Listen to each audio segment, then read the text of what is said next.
Bismillahirrahmanirrahim. Today our topic of discussion is branches of chemistry.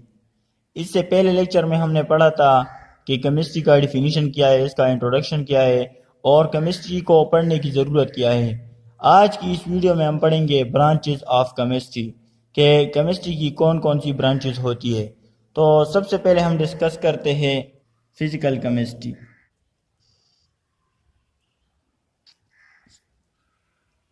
Physical chemistry. अच्छा, physical chemistry क्या होता है? सबसे पहले इसको हम डिफाइन करते हैं कि the branch of chemistry, the branch of chemistry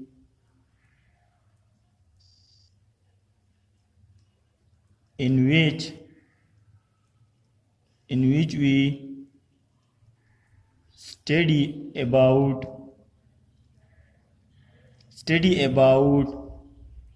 relationship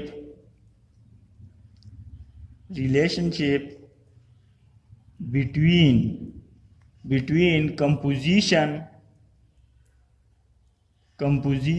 and physical properties.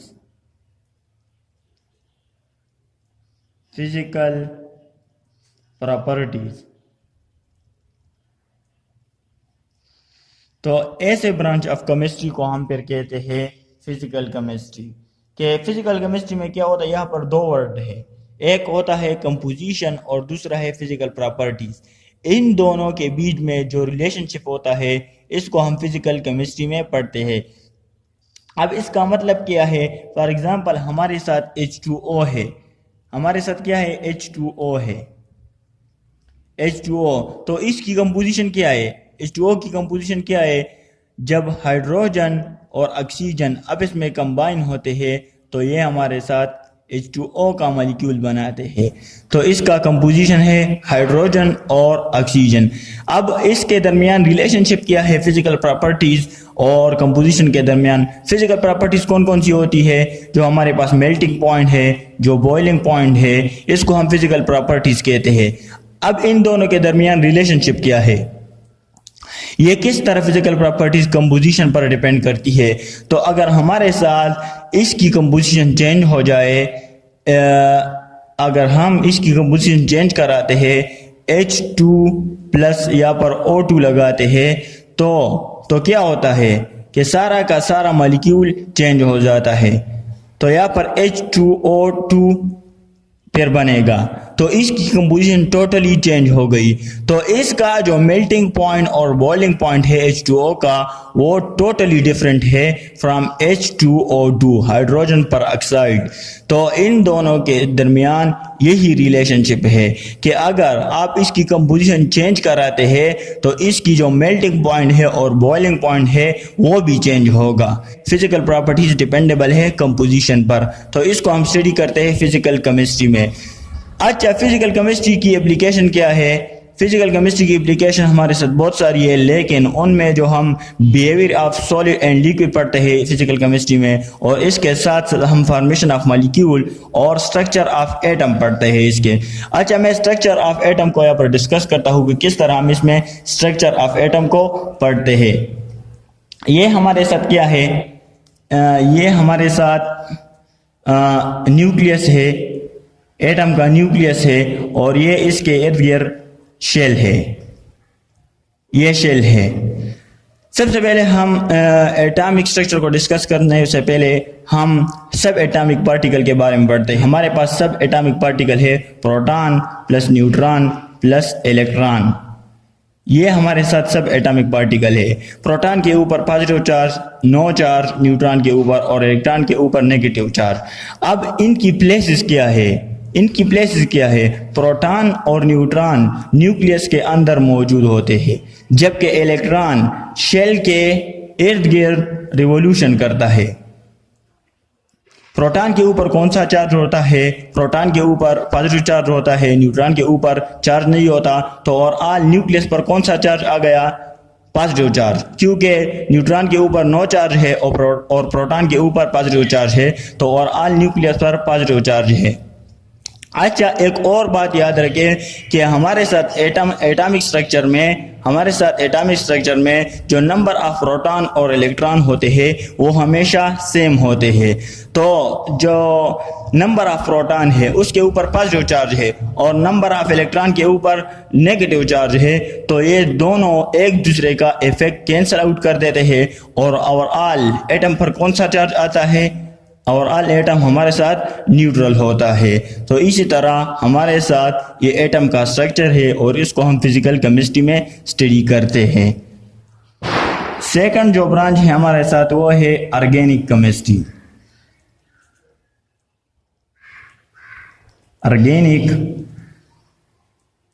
Chemistry, तो इसको सबसे पहले हम डिफाइन करते हैं कि ऑर्गेनिक केमिस्ट्री क्या होती है। The branch of chemistry, the branch of chemistry in which we study about organic compound, hydrocarbons and their derivatives। तो इसको हम ऑर्गेनिक केमिस्ट्री कहते हैं। इसका मतलब क्या हुआ, इस डिफिनीशन का मतलब क्या हुआ कि वो ब्रांच, केमिस्ट्री का वो ब्रांच जिसमें हम ऑर्गेनिक कंपाउंड को पढ़ते हैं, हाइड्रोकार्बन को पढ़ते हैं और इसके साथ साथ उनके जो डेरिवेटिव होते हैं उनको पढ़ते हैं।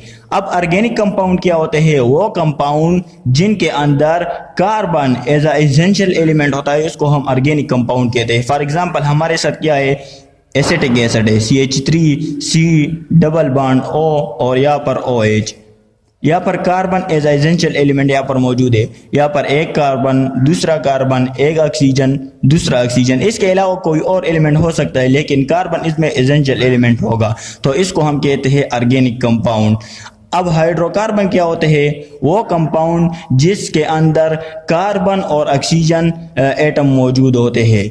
इसके अलावा अगर कोई और एलिमेंट इसमें मिक्स हो जाता है तो वो हाइड्रोकार्बन नहीं रहेंगे। हाइड्रोकार्बन के एग्जाम्पल हमारे साथ है अल्केन, अल्कीन और अल्काइन।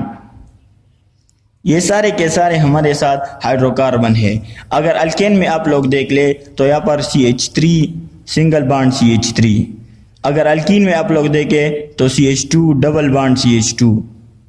इसी तरह अगर आप अल्काइन में आप लोग देख ले तो CH ट्रिपल बॉन्ड CH, इसको हम अल्काइन कहते हैं। सिंगल बॉन्ड अल्केन का फंक्शनल ग्रुप है, डबल बॉन्ड अल्कीन का फंक्शनल ग्रुप है और ट्रिपल बॉन्ड अल्काइन का फंक्शनल ग्रुप है। तो हम ऑर्गेनिक केमिस्ट्री में ऑर्गेनिक कंपाउंड को, हाइड्रोकार्बन और देयर डेरिवेटिव को स्टडी करते हैं। अब डेरिवेटिव क्या होते हैं, फॉर एग्जांपल हमारे साथ अमोनिया है, अमोनिया हमारे साथ क्या मौजूद है। अब हम डेरिवेटिव को स्टडी करते हैं। ऑर्गेनिक कंपाउंड के बारे में हमने पढ़ा, हाइड्रोकार्बन के बारे में हमने पढ़ा, अब हम डेरिवेटिव के बारे में पढ़ते हैं कि ये क्या होते हैं। हमारे साथ अमोनिया मौजूद है। अमोनिया के अंदर एक लॉन पेयर ऑफ इलेक्ट्रॉन होता है, लॉन पेयर और 3 बॉन्ड पेयर ऑफ इलेक्ट्रॉन होते हैं जिसमें हाइड्रोजन एटम उसके साथ बॉन्डेड होते हैं। अब अगर यहाँ पर एक हाइड्रोजन को हम रिप्लेस कराते हैं बाय CH3 ग्रुप, यहाँ पर हम रिप्लेस कराते हैं, आप लोग देख ले CH3 और यहाँ पर हाइड्रोजन और यहाँ पर भी हाइड्रोजन, तो ये अमोनिया है। जब हम यहाँ पर CH3 ग्रुप को रिप्लेस कराते हैं तो ये मिथाइल एमाइन में कन्वर्ट हो जाता है, मिथाइल एमाइन। तो ये इसका क्या है, ये इसका डेरिवेटिव है। तो डेरिवेटिव का मतलब क्या है कि जो ऑर्गेनिक कंपाउंड और हाइड्रोकार्बन है इससे जो कंपाउंड निकलते हैं तो इसको हम डेरिवेटिव कहते हैं। इसी तरह आप एग्जांपल में देख सकते हैं कि यहाँ पर हमने अमोनिया लिया है और सिर्फ हमने एक हाइड्रोजन को रिप्लेस करा है बाय CH3 ग्रुप, तो इसका कंपाउंड भी डिफरेंट आ जाता है, मिथाइल एमाइन। तो ऑर्गेनिक केमिस्ट्री में हम ऑर्गेनिक कंपाउंड, हाइड्रोकार्बन और इसके डेरिवेटिव को स्टडी करते हैं। थर्ड नंबर हमारे साथ है इनऑर्गेनिक केमिस्ट्री। Inorganic chemistry. तो केमिस्ट्री का वो branch, the branch of chemistry, the branch of chemistry in which we study all compound except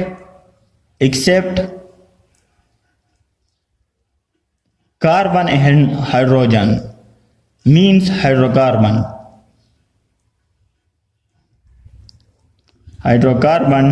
and their derivatives।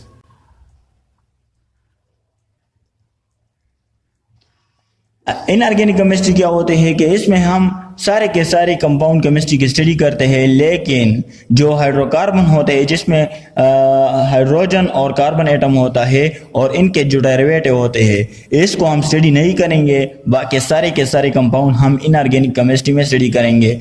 अब फॉर एग्जांपल हमारे साथ सोडियम है तो इसका कंपाउंड क्या है? Sodium chloride.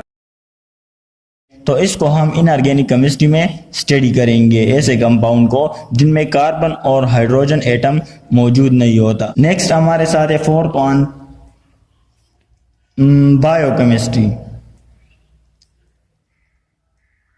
बायोकेमिस्ट्री। ये केमिस्ट्री का वो ब्रांच है, इसको हम पहले डिफाइन करते हैं, the branch of chemistry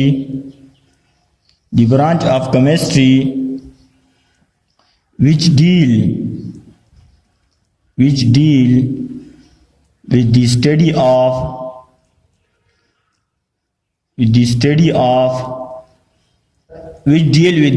of composition,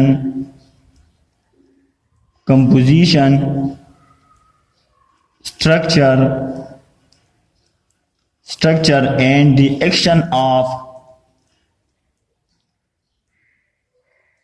reaction of substances।